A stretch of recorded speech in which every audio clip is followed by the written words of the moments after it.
As Americans weather an economic fallout and stay isolated in their homes, away from family and friends, with growing uncertainty about their future, one former presidential candidate turned their misery into ammunition against the president.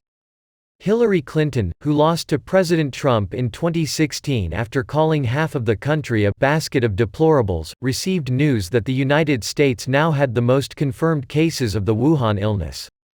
Instead of offering support or comfort in a time of fear and tragedy, however, the former Secretary of State chose to weaponize the news of nearly 105,000 sick Americans against the president.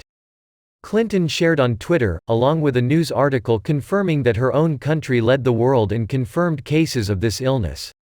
"He did promise America first."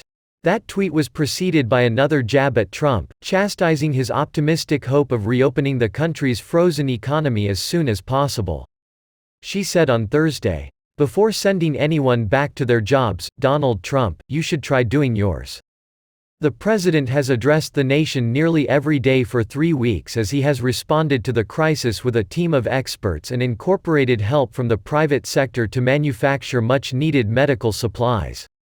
Though peppered with a few messages of gratitude for healthcare workers and helpful advice about where to get free meals for school children in New York City, the former First Lady's timeline is a minefield of rips at the sitting leader of the free world. Trump, who has consistently spoken out strongly against Clinton since before even launching his presidential bid in 2015, has not responded to the most recent barrage of insults. Clinton and many other Democrats have also blasted the president for not invoking the Defense Production Act, which would equate to Trump forcing private businesses to manufacture something they otherwise wouldn't. The president has said on several occasions that while he could invoke the act, he hasn't needed to, because no one has said no. Hillary also joined much of media and other Democrats in holding the president responsible for the accidental death of a man who ingested toxic fish tank cleaner, thinking it was the same thing as a drug mentioned by the president. "Please do not take medical advice from a man who looked directly at a solar eclipse," Clinton said on Tuesday after Trump touted the potential efficacy of anti-malaria therapy as a treatment for this illness. The president has not once recommended anyone take hydroxychloroquine without medical guidance or confirmed that it would work.